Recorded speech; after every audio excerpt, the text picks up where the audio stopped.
안녕하십니까. 공작권TV 그레이트 게임의 최수용입니다. 오늘도 저희 방송을 시청하시는 모든 국민 여러분, 그리고 해외에 계시는 동포 여러분들, 모든 분들께 감사의 인사를 전해드립니다.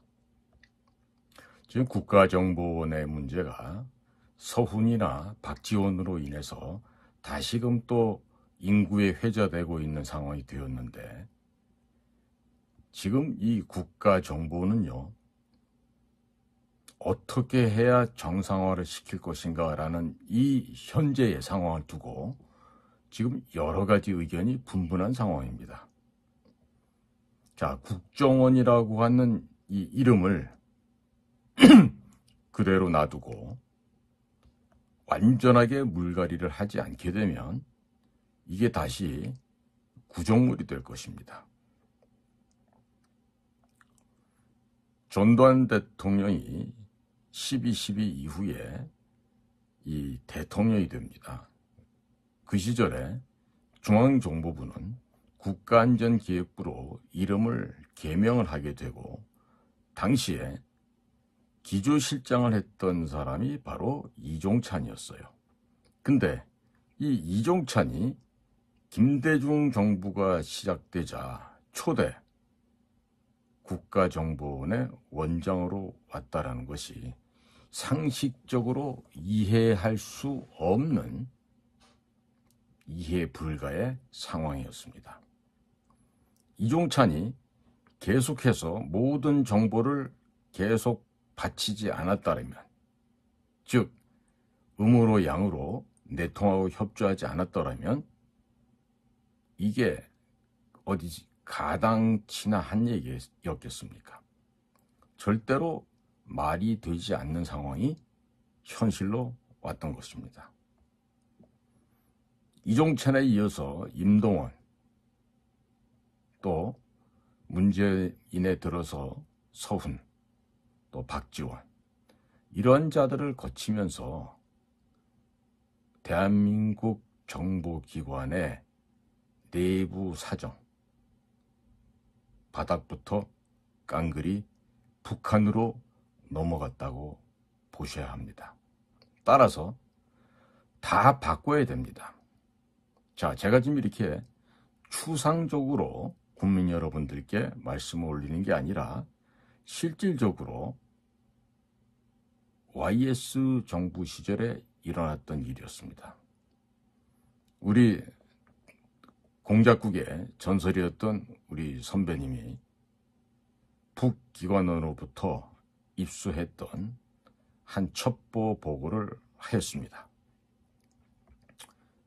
그런데 그 보고서의 복사본이 북으로 그대로 넘어가서 북에서 파견된 간부가 그 복사본, 그 카피본을 우리 전설의 공작관에게 보여주면서 하는 말이, 형님 조심하세요, 이렇게 하면서 우리 전설의 공작관에게 주의를 준 적이 있었습니다.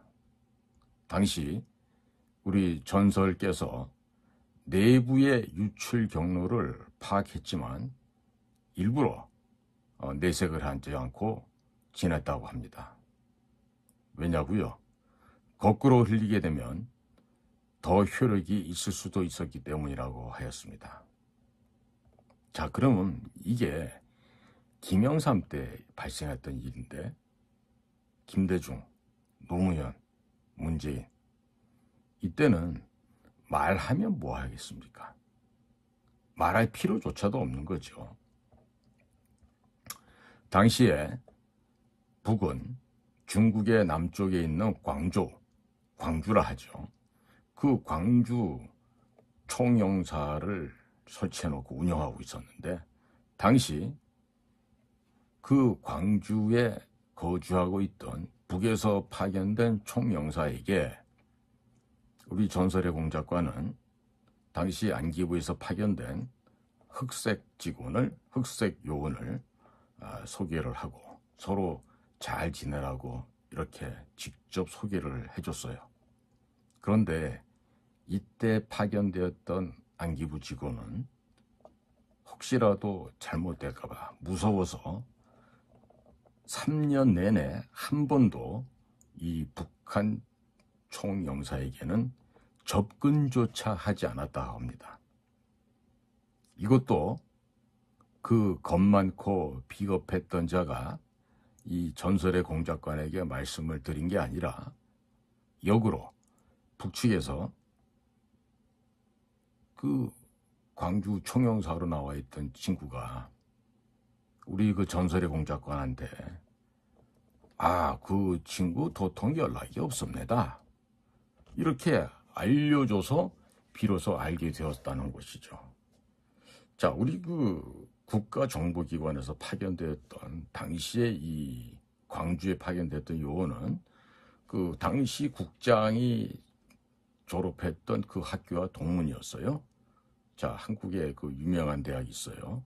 고려대학교라고. 그런데 당시에는 그 고려대학교 친구들이 이상하게도 중국에 파견 나가는 일이 많았었습니다.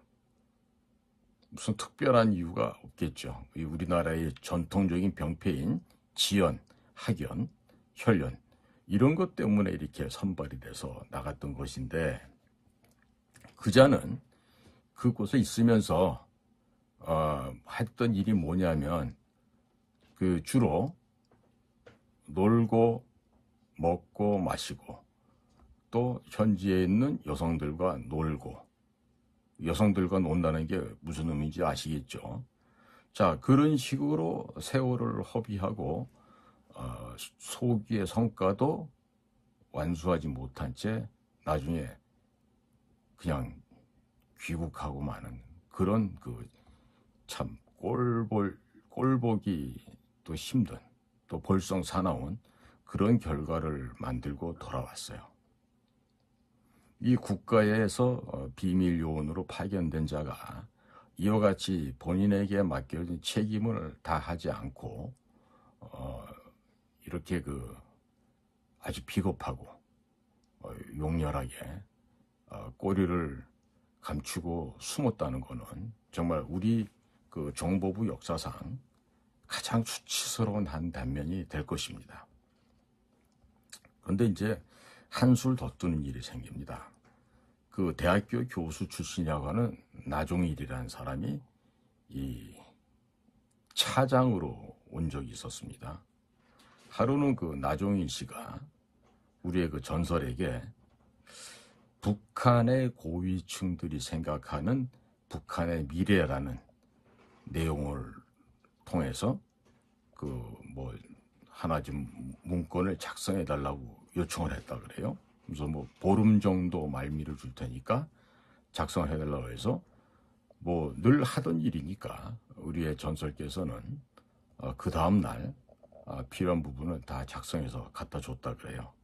이렇게 해서 갖다 줬더니 그 나종일 차장이란 사람이 그걸 토대로 국장들을 모아놓고 마치 자기의 생각인 양 또 자기의 발상인 양 이렇게 해서 교육을 시켰다고 하는데 이 참 가소롭게 그지없지 않습니까? 대학교 교수하던 백묵장사가 어쩌다 줄대가지고 국가정보기관의 넘버2 해외 차장 자리에 와서 뭐 북한을 아는 게 없었겠죠. 없으니까 우리 전설한테 그런 부탁을 했는데 자, 이 정도면 그래도 좀 웃으면서 애교스럽게 봐 넘길 수도 있어요. 그런데 더 한심한 꼴이 또 있었어요. 자, 이 우리 전설은요, 북의 보위부가 됐던 또 외교부가 됐던 무역 일꾼이 됐던 이 해외에 나와서 일하는 북한 아이들 중에 우리의 전설을 모르면 걔들이 간첩이라고 할 정도로 우리 전설은 북의 모든 기관 요원들하고도 폭넓은 교류를 하고 있었던 그런 우리 전설의 공작관이었습니다. 그러니 이 나종일 씨가 또 이 전설에게 부탁을 해요. 자, 김정일을 만나게 해달라 해서 이 북을 너무나도 잘 아는 전설은 나종일한테 이렇게 얘기했다 그럽니다.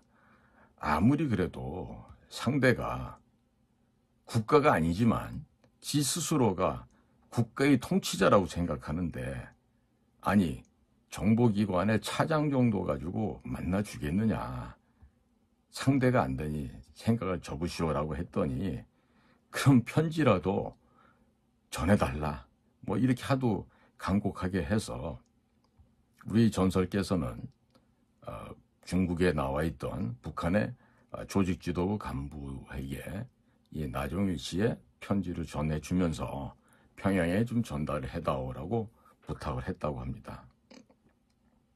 그랬더니 이제 반응이 왔겠죠. 북측의 반응은 이틀이 지났는데, 야, 그 나종일이 가래 해골이 도른 자식 아닌가? 이렇게 하면서 서신을 돌려주더라는 겁니다.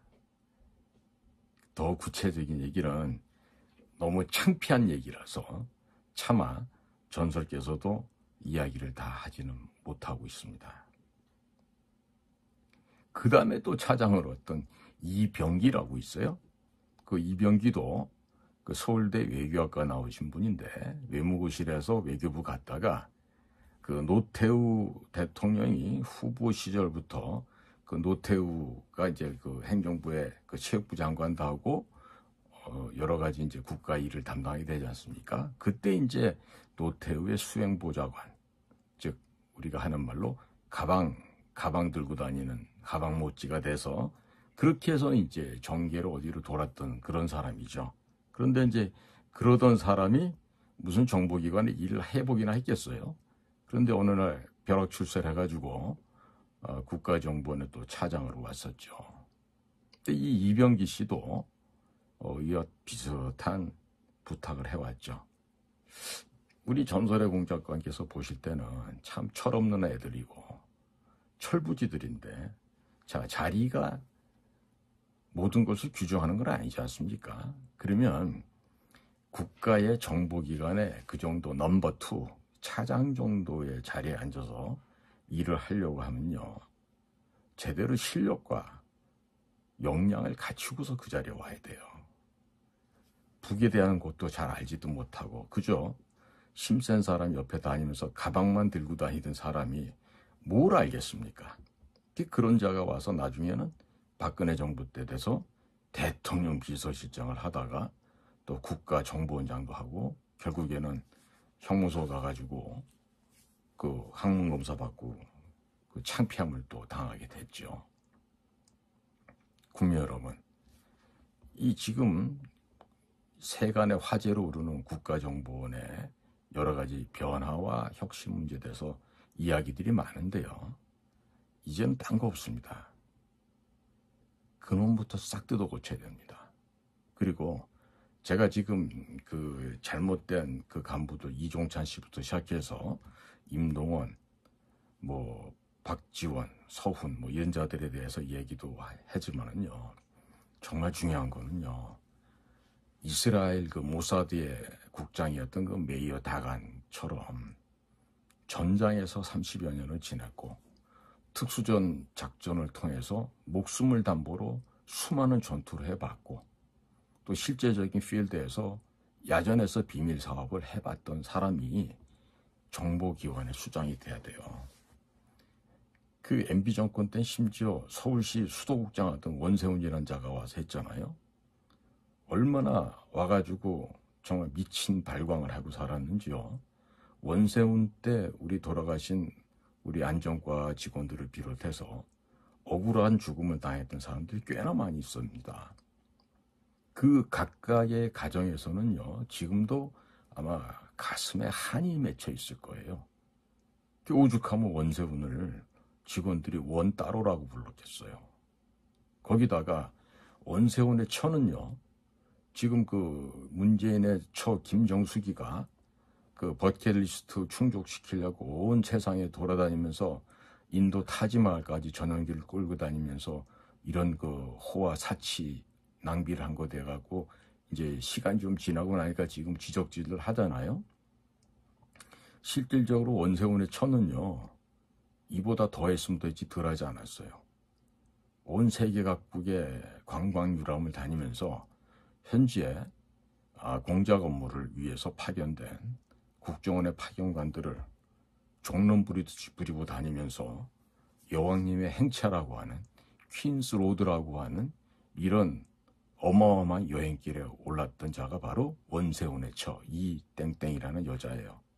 대구 출신 여자이고 MB의 와이프였던 김민옥 씨의 여고 동창이라고도 하는데, 실제로 그런 사이라면 더 겸손하고 더 예의를 지켜야 되는 거 아닙니까? 그 원세훈이 원따로라는 별명을 얻으면서 국정원을 파기할 동안에 이 여자는 그보다 더 극상의 사치와 호의호식을 하고 다녔었는데, 이런 거 지금 얘기 안 나옵니다. 이런 거를 막아야 돼요. 네? 그리고 원세훈이 얼마나 이 사생활이 지저분했던지 여러분들 모르실 텐데, 지금 그 외곽단체인 전략연구소 거기 604호실이 뭐 룸사롱이 됐었다고 요즘에 말이 많았었죠. 그 인스토피아 빌딩 18층에다가 개인 사저처럼 꾸며놓고 살았던 시초는요, 문재인 때 들어왔던 그 조문관이라고 하는 그 자식이 아니고 이 원세훈이 더 먼저예요. 원세훈이가 그런 식으로 조직을 망가뜨린 자라고요. 그러니까 절대로 이런 사람은 무슨 뭐 보수 정권에서의 뭐 뭘 잘했던 사람인데 억울하게 누명을 썼다, 천만의 말씀이죠. 군대당 갔던 자가 정보기관을 질서를 문란케 하고 인사를 문란케 해서 엉망으로 만들었던 그 진짜 조직 파괴 주범도 MB 때는 누구였다? 원세훈이었다. 이런 말씀을 국민 여러분들께 드립니다. 국민 여러분, 이제요, 뭐 고친다, 바꾼다 말로 해서 될 게 아닙니다. 그냥 싹 뜯어 고쳐야 됩니다. 근본부터. 그래야만 이 나라가 올바로 설 수가 있습니다. 오늘도 저희 공작관TV 그레이트 게임을 경청해 주시는 모든 국민 여러분들께 감사를 드립니다. 날씨가 매우 차갑습니다.